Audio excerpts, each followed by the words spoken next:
Ok, turminha, chegamos aí à nossa continuação, dando prosseguimento à nossa correção, né? Na aula passada nós falamos sobre o que é um feudo, a estrutura, né? Como que o feudo ele era dividido, né? Falamos um pouquinho, demos uma breve introdução ali ao senhor feudal, não falamos ainda quem era esse senhor feudal, apenas dissemos que o senhor feudal, ele nada mais era do que um nobre. Falamos bastante do servo, que era a pessoa que trabalhava no feudo. Então, o servo ele trabalhava no manso senhorial, no manso servil, no manso comunal, ainda ele pagava uma porcentagem, né, uma espécie de dízimo para as terras clericais ali, né, a Igreja Católica já estava se fazendo presente no feudo. Então, o feudo ele pode ser visto como uma cidade, né, que estava começando, não uma cidade ruralizada, onde você tinha toda uma estrutura com base na terra. Então, vamos voltar aqui na nossa imagenzinha de feudo e vamos agora para a nossa correção, né? Na página 298, nós estamos falando sobre o feudalismo, né, que foi o período medieval marcado por um sistema socioeconômico chamado feudalismo. Então, o feudalismo é um sistema político, econômico, social que permaneceu durante toda a Idade Média. Com as migrações dos povos germânicos, vai haver um processo de declínio nas cidades, já falamos sobre isso, as cidades começam a ficar mais vazias, as pessoas voltam para o campo, e aí essas propriedades onde elas vão se refugiar, as propriedades rurais, são protegidas por membros da nobreza, né? E aí essas grandes propriedades eram chamadas de feudos, onde o modo de vida era regido principalmente pelas atividades agrícolas. Já naquela época, a decadência do Império Romano e posteriormente a desestabilização do Império Carolíngio, porque o Império Carolíngio também vai sofrer um rompimento, a gente não pode esquecer isso, tá bom? Geraram uma fragmentação do poder político na Europa. O governo passou a ser exercido de forma descentralizada, principalmente pelos proprietários de terras, também conhecidos como senhores feudais. No feudalismo, os camponeses viviam sob a proteção dos senhores feudais, porém tinham algumas obrigações a cumprir, como o pagamento de tributos. E aí pedem para vocês lerem um texto a seguir. O pagamento de tributos são esses impostos aqui: talha, corvéia, banalidade, formariagem, mão morta, tostão de Pedro, dentre outros tributos. Uma coisa interessante, quando a gente fala do Império Carolíngio, né, ele vai se fragmentar aqui, ó, nesse período aqui, com a morte de Carlos Magno em 814. Então, o Império Carolíngio ele se manteve firme até o governo de Carlos Magno. E aí os seus descendentes, eles vão, né? O seu descendente Luís o Piedoso vai ser morto em 1848.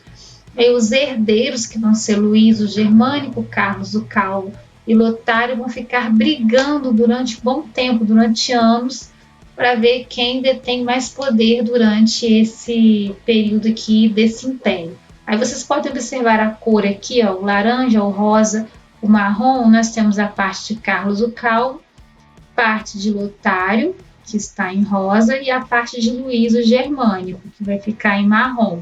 Então, vai cessar essa guerra, essa briga entre eles, né? E o encerramento dessa guerra vai ser chamado de Tratado de Verdun, que vai ser assinado em 1843. Então, aqui no finalzinho do Império Carolíngio, vai haver uma fragmentação, uma divisão desse império, que era uma coisa só, que era como se fosse isso aqui, ó. Isso era o Império Carolíngio, né? Isso aqui tudo era o Império Carolíngio, né? Conquistas, territórios, as defesas, né?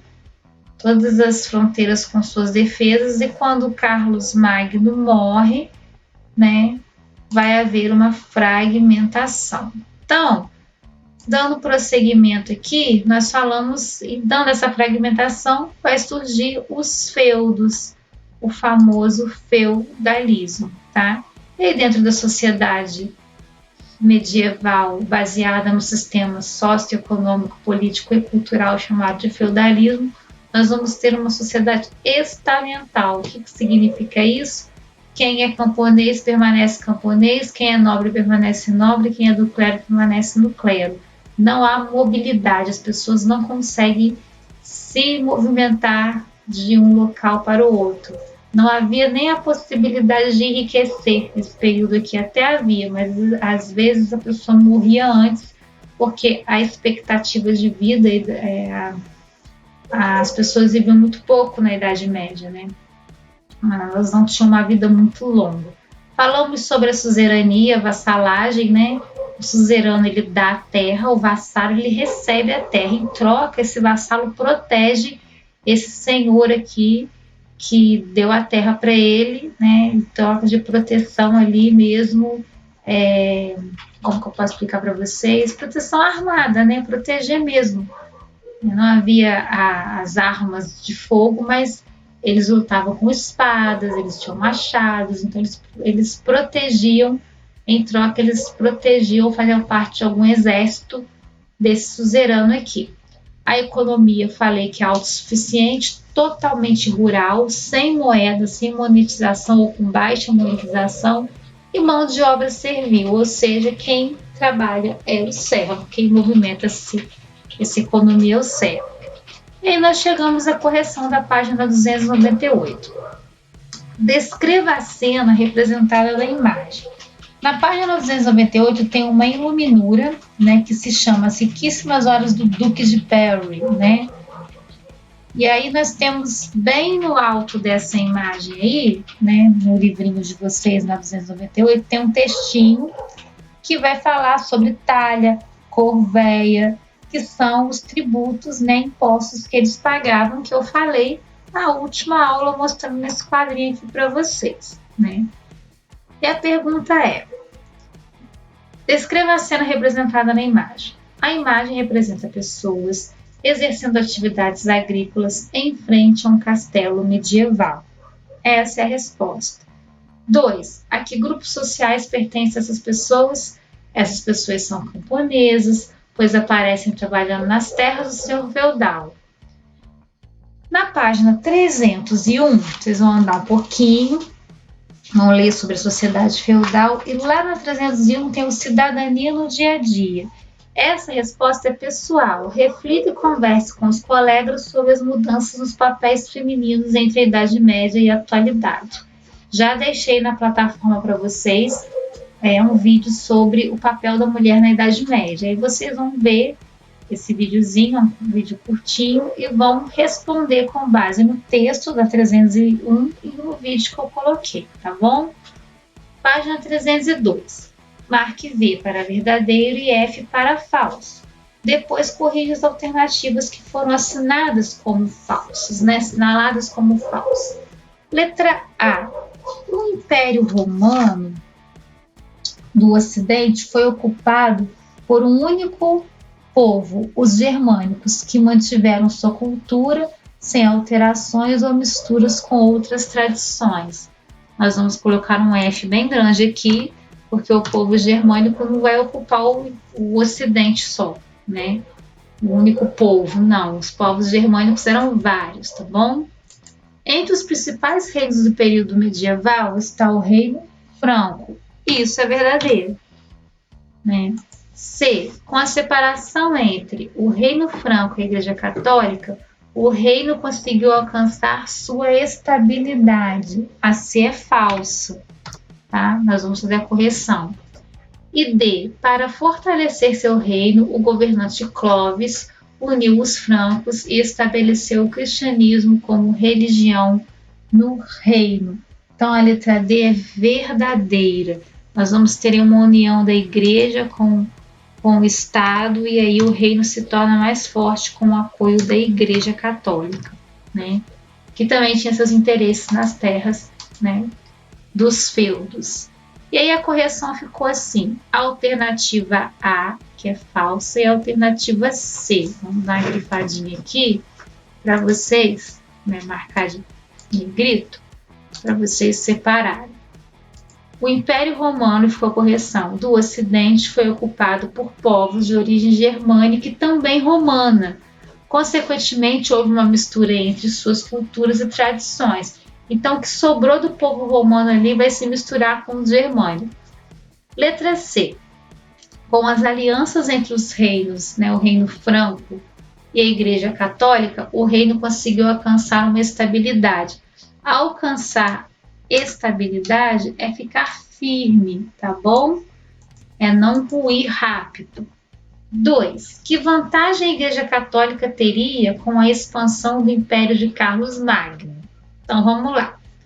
Com a expansão das expansões territoriais do Império, a Igreja Católica poderia obter mais fiéis, fortalecendo-se cada vez mais. Isso deixava o Império forte, longe de cair. A questão 3, vocês vão ler o texto abaixo e em seguida vocês vão responder as questões, né? Eu coloquei o textinho aqui para vocês, o próprio texto do livro, né? E o texto está falando assim: é no domínio do pensamento, do livro e da liturgia que o Renascimento carolíngio conhece seus sucessos mais duradouros. Lançado pela corte de Carlos Magno e fortalecido sob o reino de Luís, o Piedoso, o Renascimento carolíngio artístico, inseparável de uma visão da ordem social, sob a condução do poder eclesial e imperial, faz-se sentir em todos os domínios. Agora nós estamos falando de respostas no livro, né? Segundo texto, aqui é a interpretação, viu, gente? Segundo texto, de que maneira o Renascimento carolíngio se manteve? Segundo texto, foi por meio do domínio do pensamento, do livro e da liturgia. B. Qual a relação de Carlos Magno com o Renascimento carolíngio? Foi na corte do imperador Carlos Magno que surgiu o Renascimento carolíngio, que se caracterizou pelo investimento na construção de escolas, bibliotecas e no aumento da produção escrita dos monges copistas. Aí, vamos voltar um pouquinho aqui, né?